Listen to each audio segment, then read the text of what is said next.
Security, my son-in-law said, loud enough for the entire floor to hear. I think we have a lost senior citizen. Someone called the front desk. The laughter came in waves. First, a few nervous chuckles from people who weren't sure if he was serious. Then more, once they saw he was.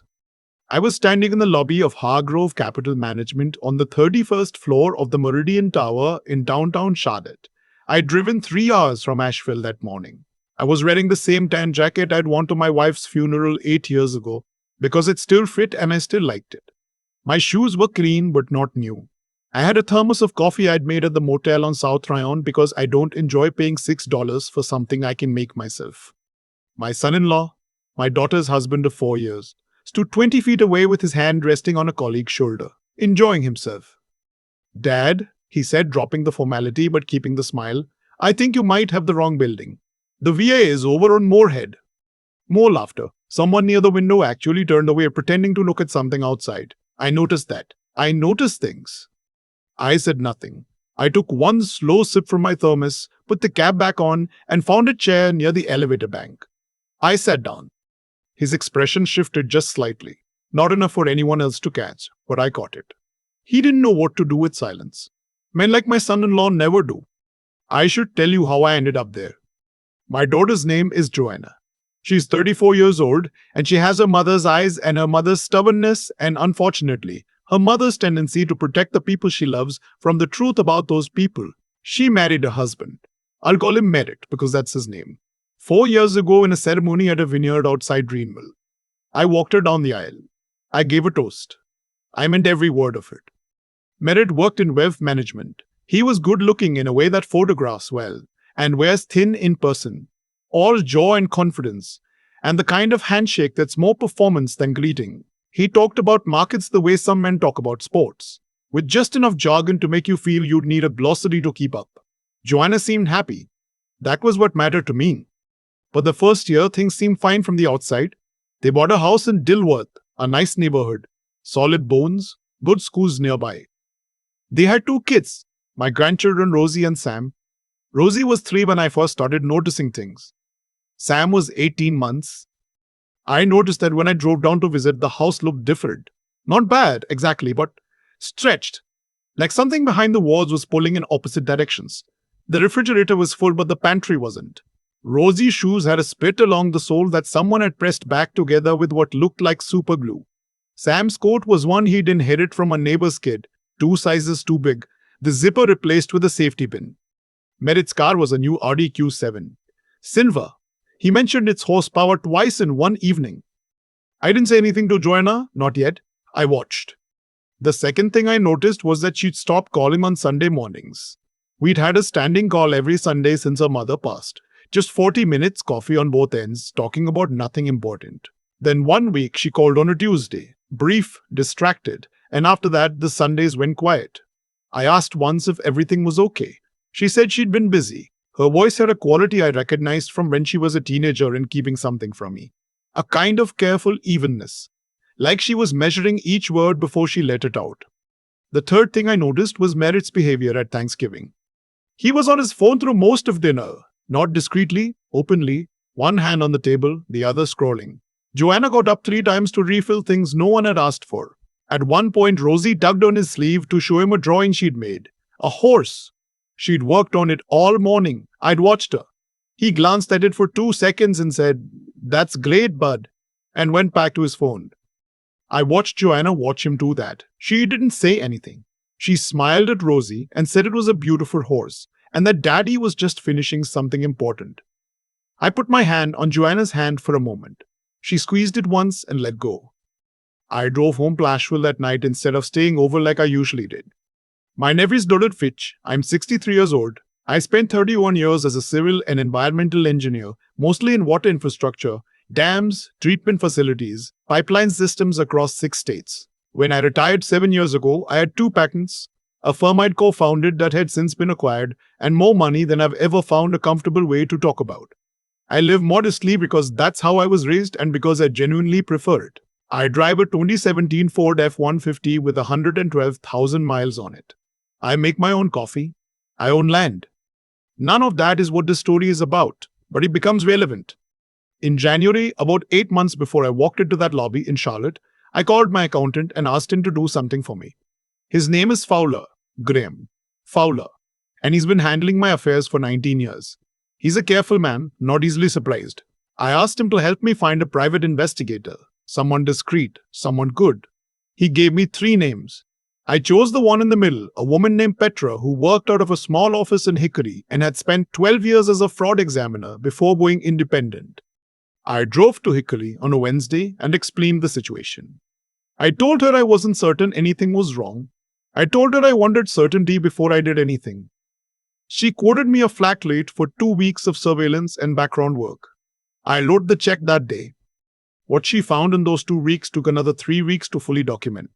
Merritt had a second phone, a prepaid that he'd been using for 8 months. The woman he'd been communicating with worked at a fitness club in Ballantyne. They'd met, based on location data from his main phone, at a hotel near the airport at least 6 times in the past 4 months. Petra had photographs.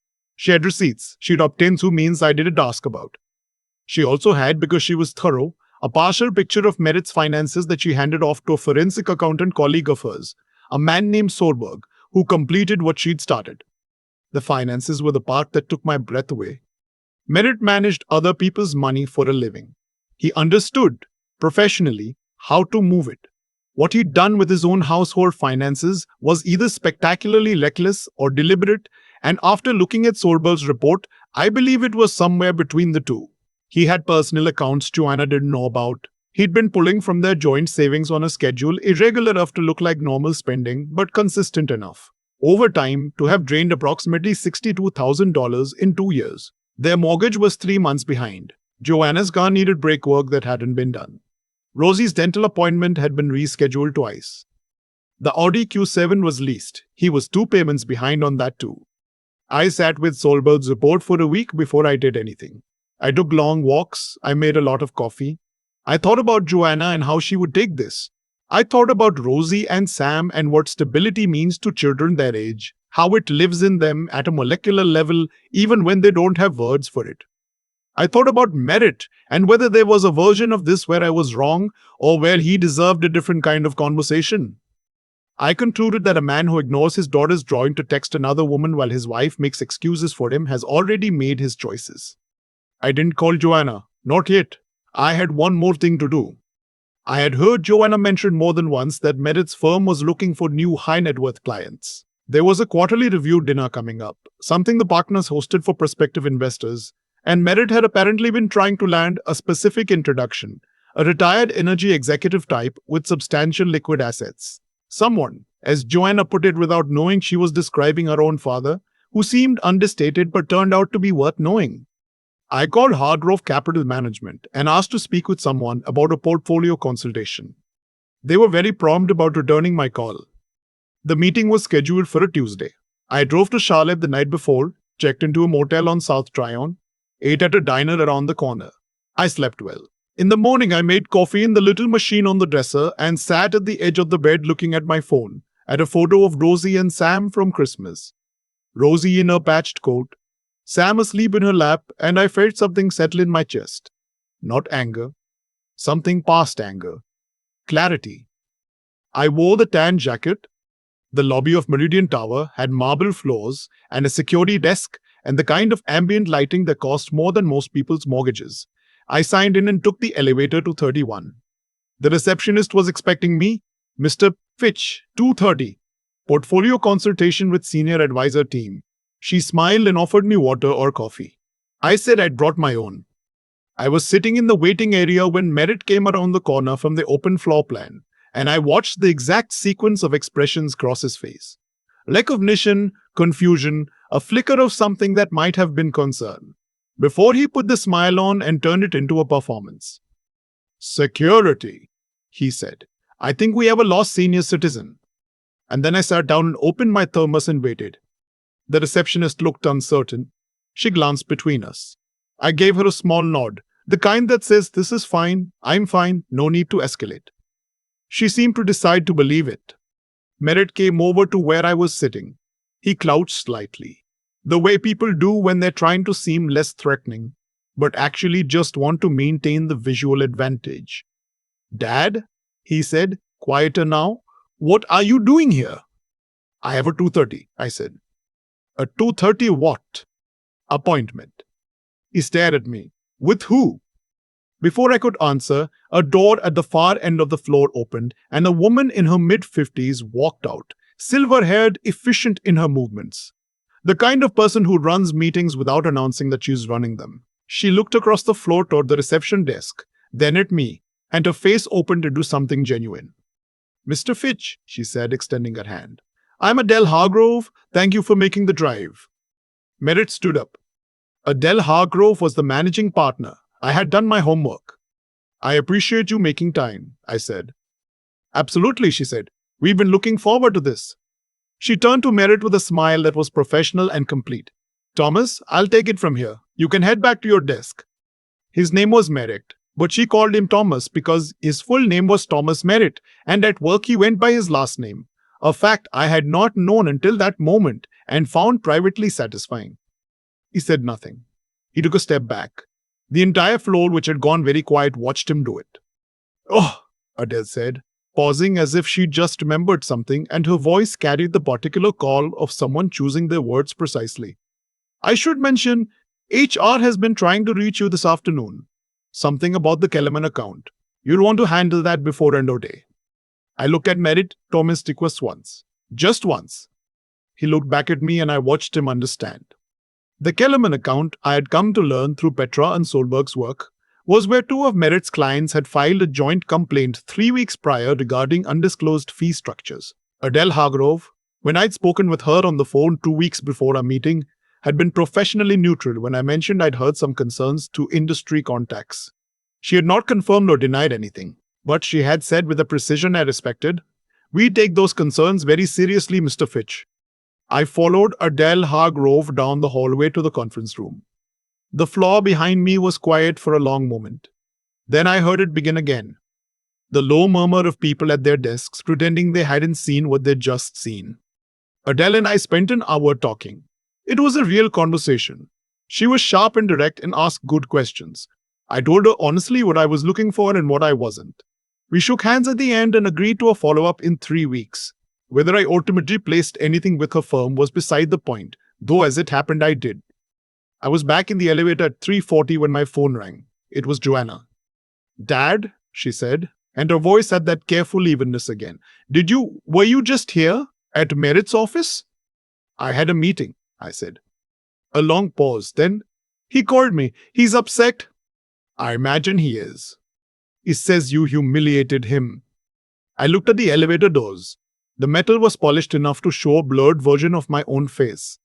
I looked older than I expected, tired in a way I hadn't noticed before.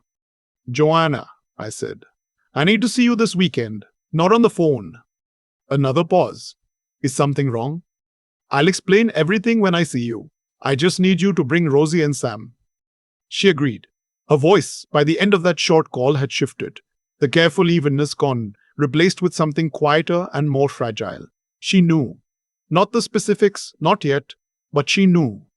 I drove back to the motel. I sat on the edge of the bed and called Graham Fowler and told him to refer me to the best family law attorney in Mecklenburg County. He called back in 20 minutes with a name.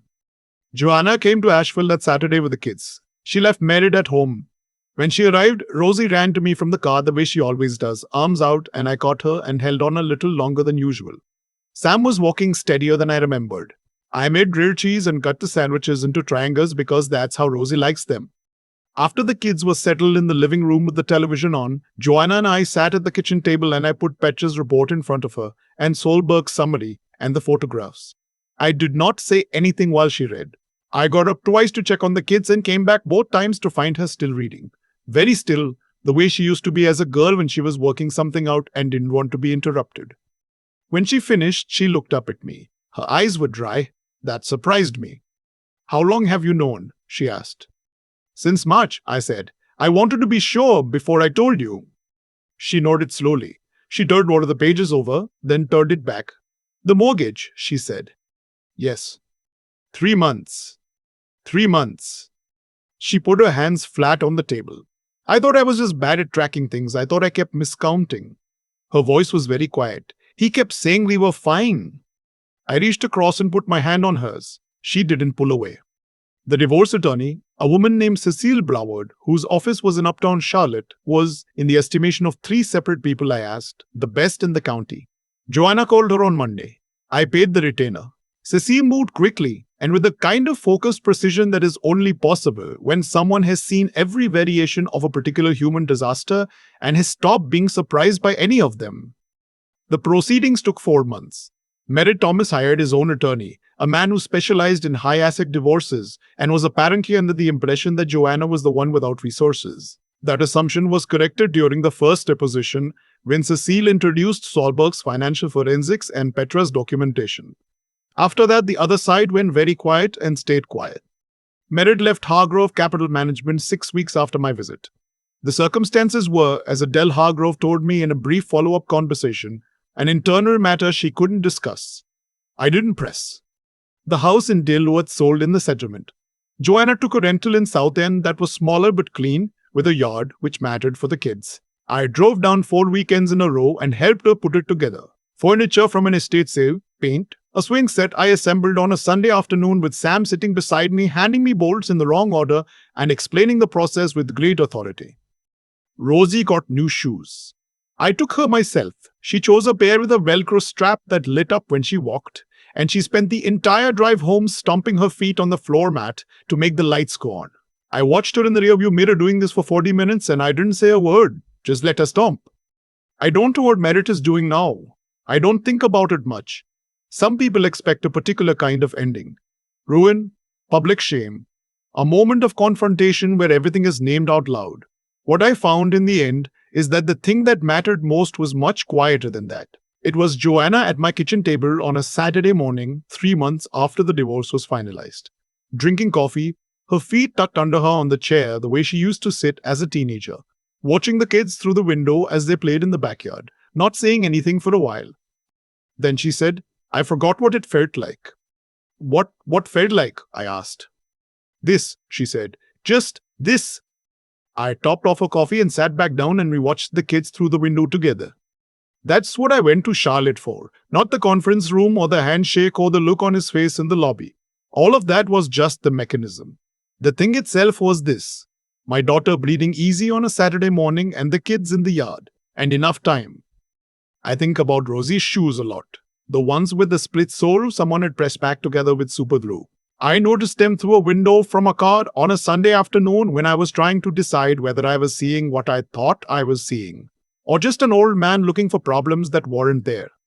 I wasn't looking for problems, I was just paying attention. That's the thing nobody tells you about getting older. If you've lived carefully and made a habit of watching the world with clear eyes, eventually the world stops being able to hide things from you. What happened with my son-in-law didn't start in that lobby. It started much earlier. In small moments, I filed away without knowing exactly why. A drawing ignored.